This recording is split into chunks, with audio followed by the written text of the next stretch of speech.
Kagulat World. Habang ang buong Pilipinas ay abala sa paghihintay ng susunod na kabanata ng tennis sensation na si Alexandra Ayala, isang bagong hamon na naman ang nakaharang sa kanyang landas. Matapos dominahin ang quarterfinal sa Birmingham Open sa pamamagitan ng kumbinsidong 6-3, 6-2, panalo laban kay Mananchaya sa Huancayo, isang matangkad at mapanganib na Swiss powerhouse naman ang kanyang haharapin sa semifinals, si Rebecca Masarova. Sa papel, malinaw ang kalamangan ni Alex. Siya ang top seed ng torneo, world number 37, at isa sa mga pinakamainit na manlalaro ngayong grass season. Ngunit sa kabilang banda, hindi rin basta-basta si Masarova. Ang 6'1" Swiss star ay may isa sa pinakamalalakas na serve sa torneo at nagulat ang marami matapos nitong patumbahin ang ilang mas mataas na ranked na kalaban para makarating sa semifinals. Mas lalong nagiging interesante ang laban dahil nagkaharap na ang dalawa Noong 2025 sa Trnava, tinalo ni Alex si Masarova sa straight sets, 6-4, 6-3. Ngunit ibang kwento na ngayon. Grass court ang larangan, semifinal ang nakataya, at isang ticket papuntang final ang premyo. Ito na ang isa sa pinakamalaking pagkataon sa ni Alex ngayong 2026. Isang panalo na lang at maaari niyang maabot ang kanyang unang Birmingham Open final, habang lalong pinapalakas ang kanyang kumpiyansa bago ang Wimbledon. Pero kaya bang patumbahin ng Pinay Wonder ang Swiss Giant? O may sorpresa bang inihahanda si Masarova? Hindi lang ito simpleng semifinals matchup. May kasaysayan na ang dalawang manlalarong ito. Noong February 2025 sa Trnava, nagharap na sina Alex at Rebecca Masarova. At sa pagkakataong iyon, walang takot na hinarap ng batang Pinay ang Swiss star. Ang resulta? Straight sets victory para kay Alex, 6-4, 6-3. Ibig sabihin, alam na ni Alex kung paano talunin si Masarova. Alam niya ang timing ng serve nito. Alam niya ang tendencies nito sa baseline. Alam niya kung paano sirain ang ritmo ng Swiss Giant. Pero may isang malaking babala. Hindi pareho ang indoor hardcourt at grass court. Sa damuhan, mas mabilis ang bola. Mas maikli ang rallies. Mas nagiging mapanganib ang malalakas na server. At dito pumapasok ang pinakamalaking pag-asa ni Masarova. Kapag nakakuha siya ng maraming libreng puntos mula sa kanyang serve, maaring mahirapan si Alex na makahanap ng ritmo. Ngunit dito rin lumalabas ang isang aspeto ng laro ni Alex na madalas hindi napapansin. Ang kanyang return game. Sa buong torneo, ilang beses nang ipinakita ni Alex ang kakayahang basagin ang service games ng kanyang mga kalaban. Hindi siya natitinag kahit malakas ang serve sa kanyang harapan. Sa halip, mas lalo siyang nagiging agresibo. Kapag nagsimula ng pumasok ang kanyang backhand returns, mabilis niyang nababaligtad ang control ng rally.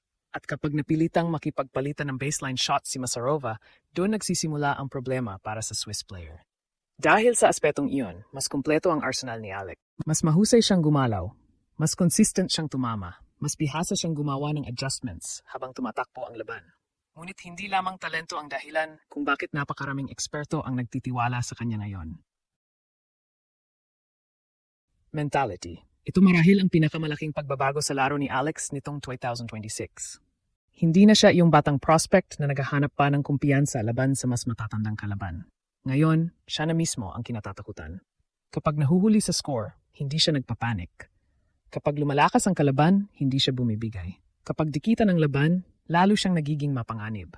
At iyon ang dahilan kung bakit maraming fans ang naniniwalang may special na mangyayari ngayong Birmingham Open. Dahil habang si Masarova ay sinusubukang gumawa ng Cinderella run mula qualifying, si Alex naman ay papalapit ng papalapit sa isa pang makasaysayang milestone. Isang panalo na lamang. Isang matinding laban na lamang.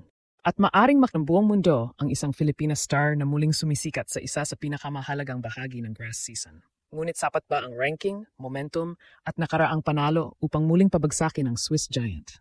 O may bagong sorpresa bang nakatago sa semifinal showdown na ito? Yan ang sasagutin ng kanilang pinakahihintay na bakbakan sa Birmingham.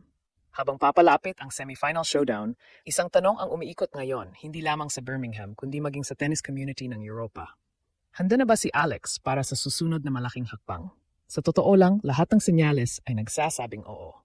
Kapag tiningnan ang kabuuang takbo ng torneo, si Alex ang may pinakamalinis na kampanya sa natitirang 4 na manlalaro. Hindi siya dumaan sa matitinding 3-set battles. Hindi siya kinailangang mag-survive sa sunod-sunod na marathon matches. Sa halip, sistematiko niyang binuwag ang bawat kalabang humarang sa kanyang daraanan. At napakahalaga nito sa grass court. Dahil habang tumatagal ang torneo, hindi lamang talento ang puhunan. Kailangan din ng sariwang katawan, mabilis na recovery, at sapat na enerhiya para sa pinakamalaking laban. Samantala, si Masarova ay nagmula pa sa qualifying rounds. Kahanga-hanga ang kanyang naging paglalakbay. Ngunit may kapalit ito. Mas maraming oras sa court, mas maraming mahahabang laban, mas maraming physical at mental na pagod. Kung magiging mahaba ang semifinal encounter, maaring lumabas ang advantage ni Alex sa aspeto ng stamina at consistency. Ngunit malinaw din ang pinakamahalagang susi para sa Pinay Star. Kailangan niyang ma-neutralize agad ang serve ni Masarova. Kapag napayagan niyang maging komportable ang Swiss player sa service games nito, maaring maging dikit ang laban. Pero kung maaga niyang mababasag ang serve at mapipilit si Masarova na makipagpalitan ng mahahabang rally, malaking pabor yon kay Alex.